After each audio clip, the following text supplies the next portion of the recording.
Hey everybody, I got Ryan Hampton with me. Real interesting fella. I wanted him to share from a shop perspective his insights. He's been in the collision world, in the hail world, in the automotive space for many, many years. And interesting enough, Ryan just wrote an article about what shops can do. So I wanted to get his perspective. Ryan, can you give us a 30,000 foot view of your operation today and just a little bit of background real quick before we jump into the meat and potatoes? Sure. I've been in the collision industry, so to speak, since 1986 in the Navy. I've painted cars. I've done body work. I've done everything you could think of, cutting cars in half. Joined the PDR industry in 2002, and then got back into the body shop industry in 2017, but stayed in the PDR field as well. So right now we have 4 brick and mortar collision shops in Colorado. We have 2 PDR shops in Colorado. We have a full collision shop in Peterborough, England. We have a national hail catastrophe team in the United States. Excellent. So one of the things I wanted you to kind of do is bring us up to speed on what you're seeing. Obviously, this is very early days. So we wanted to start with, what are you currently seeing out there? What is the vibe on the street, if you will, for what you guys are seeing? Yeah, right now the vibe on the street, I think, is the same as everybody. They're seeing it, but they're not sure what the next couple of days are going to bring, couple weeks, couple months even. So we are just looking to be proactive and try to foresee anything that could happen and be prepared for that. But no, we haven't had any real ramifications from it other than a couple parents that have kids out of school. Gotcha.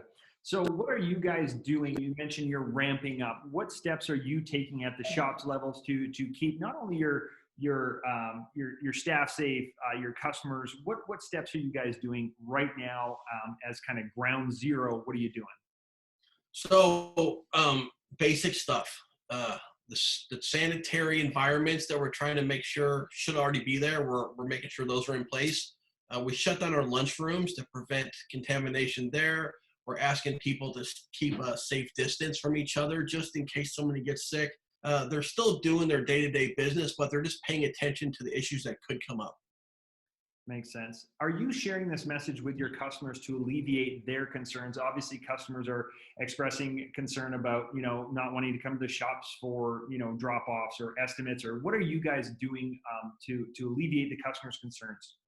So we've sent an email out to our bigger clients, our accounts we do a lot of work for, and let them know that if we have their vehicle, we're sanitizing the vehicle afterwards with some disinfectant wipes that's last touched for them. We're sanitizing key fobs because they go back and forth between people in the shop, especially if you have a rental car in the shop. Who knows who's touched it last. So we're doing a little bit proactive approach on that. And then we're also putting some stuff on social media. We haven't finished it yet, but we are putting it out there and letting the customers know that we have some contactless, touch-free opportunities. If they come to our shop, we can use, the Body Shop Booster app is what we're starting to utilize a lot more of. It's really taken effect the last couple of days. I'm sending that out a lot more. But the people that still want to come in, we have sanitizer on the counters. We have baskets for incoming and outgoing estimates and checks. Just create a touch-free environment. And then, of course, we're sanitizing the offices and the customers 3 times a day as well. Have you guys talked about measures of like maybe staggering shifts or anything like that if the need arises with staff at all? Yeah, we have. So right now we're not doing anything different because we haven't been effective. The one thing that we thought of first is if we have children that are out of school with parents that can't afford to take off work, we're looking at employee by employee, role by role, creating a night shift. So depending on the technician, if he can work nights to offset the other parent working during the day, that's what we're looking at now. If we run into a situation where we have more employees out sick for an extended period of time, then we have already started to reach out to other people that have put in applications and see if they're working yet. And if they're not, if they'd be willing to come in and pitch in 20, 30 hours a week or whatever until that passes. Yeah, that makes good sense. What about we'll have a bunch of folks from overseas watching this. So you mentioned you got some operations starting in England. Any feedback from your operations overseas at all at this present moment? My partners over there called today. I didn't get a chance to call them back. They're wanting some information on what we're doing over here, but with the time zone, kind of missed that. But I did read on social media that UK is taking more of a herd immunity approach. So they're just like saying, go get it and let it take care of itself. So I don't think I know we're not going to do it at the shop level. We will be more proactive. And again, we're just going to try to create some contactless interactions and then just some smart sanitary things going on in the shop. Perfect. So one of the things that we often talk about is right now, as people especially get quarantined and get asked to stay home, we're looking at less volume on the road. And so inherently what will happen is over time, there'll be the trickle down effect. Less miles driven equates to less accidents. And so what are you guys doing to, in a future state, to offset the inevitable decline in repair volume, either grabbing more market share, or what kind of things are you guys looking to do internally when that happens? And that's probably more of a, 30 to 30 day to maybe multiple months out. But what are your thoughts around that piece of it, Ryan? What can shops do there? Well, I can tell you our shops in Colorado are more non-structural shops.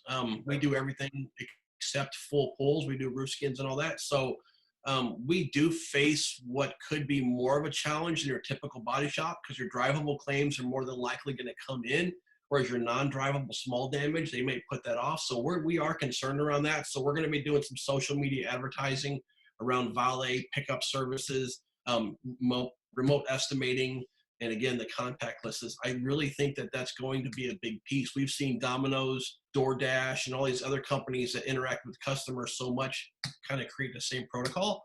So we haven't seen that yet. And on our end, we do a lot of rental cars. So the rental cars, if the fleets get slower, that's when they tend to send them off to the shops to get repaired. So our shops overall have actually seen an increase in volume the last week, but our retail sales have not changed at all.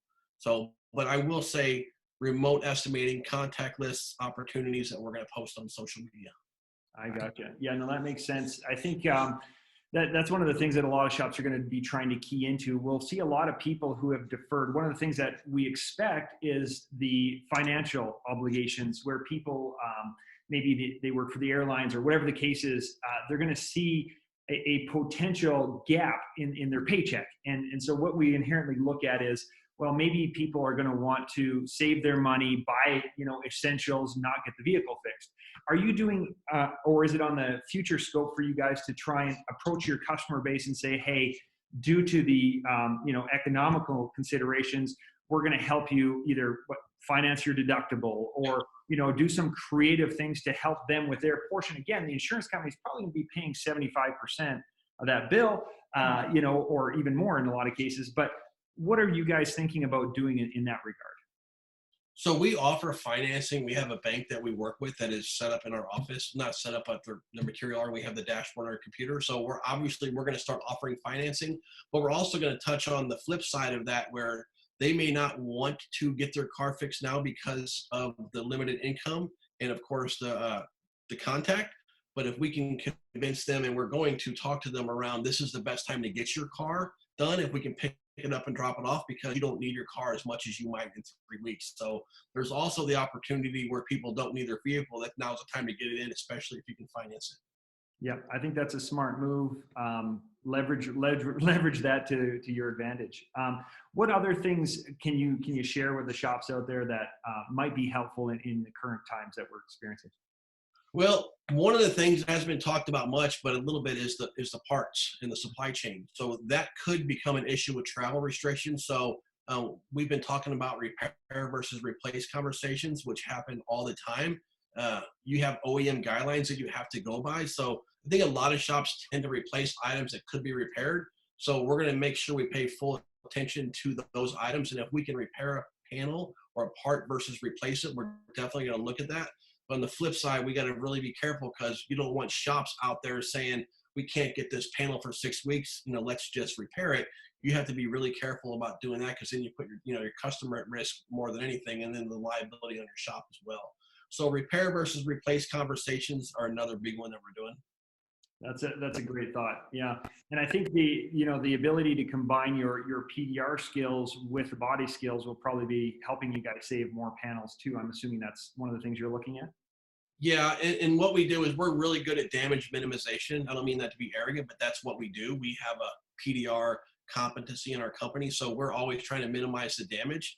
It took a while for the technicians to understand that yes, you're losing R&I and blend time on the next panel, but you're getting more cars out and you're actually doing better. So we do try to do PDR, push to minimize. We don't call it push to paint, but even then there are OEM guidelines on the size of dent that you can repair. So, but yeah, there's always that as well. So from being in the market, and I know this is asking you to look into a crystal ball, but what do you think the long term, I'm talking 3, 6, 9 months from now, what do you think that the recovery, is there any suggestions for a sustainable recovery from this blip on the radar, and what can shops do around that, longer term thinking? Well, the interesting thing is here that while people are, I mean, everybody wants positive news, right? They do, but you have to be a realist also. With people being quarantined or hunkering down for 2 to 3 to 4 weeks, you are going to have a decrease in accidents. So regardless of what you do to promote your company, you are going to have to understand that there's really a potential downswing in sales over the next 3 to 6 months, just because there's going to be less cars on the road and less accidents. But then again, that's a great time to reach out to the customers that haven't had accidents, but have scratches, dents, bumpers, small items that have never been repaired before. So you can kind of supplement the damage that you expect on a daily basis with damage that might not have otherwise been fixed. Absolutely. And I think that's kind of the key component. One of the things we often talk about is using the current situation to your advantage. You obviously get your customers' attention by talking about the ability to, virtually or remotely start estimating and advising the customers, using the parts procurement as a tactic to say, hey, you know what, we know the supply chain may get interrupted.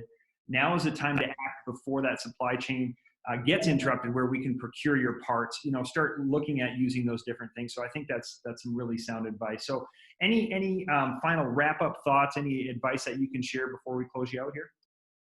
Yeah, I think another option for shops, especially in the Midwest, is hail season is coming up, and everybody knows there's going to be thousands or hundreds of body shops that are affected with hail soon. And you know what? You might have 500 or 1,000 claims, and what are you going to do with those cars? So I think a shop would be smart to develop a contactless claim system there as well, and just figure out something there. So again, I had the article yesterday, just kind of put it together, but it could be as simple as a customer being told in advance to write down their VIN number, their mileage, their policy number, their insurance company on a piece of paper, and they're holding it up to the window when they get there. You might lose the sales opportunity, but you're going to get the claim handled for your company as well. So Right. yeah, I mean, just paying attention to the customers and your employees. The employees are the missing ingredient. A lot of people aren't really talking about. Employees are kind of freaking out a little bit too. So when they have kids at home, making them feel better, making themselves feel more connected to you, especially if you're the owner. They're looking to you to be a leader right now in the company, and you're not just a boss, you're like a lifeline to their family. So I think that could go a long way in keeping morale high in your shop at the same time. Yeah, it's funny. When it comes to that, I think that's a big missing piece. Is the leadership will really be the one that holds the shop through this tough time. And I was talking to a guy earlier. We didn't actually record the session, but he was saying, he was on a ship once, and the seas were just crazy, like big chop. And somebody said to the captain, "Why aren't you praying?" And the captain said, "I pray when the seas are calm, and I drive the boat when they're rough." So I thought that was pretty great. I wish I would have thought of that. But anyway, so I think that's some really good advice, Ryan. Thanks for jumping on this. I know it's late there, but I appreciate you taking the time and helping us get the message out to the body shops. Really appreciate that. Yeah, I appreciate you asking me.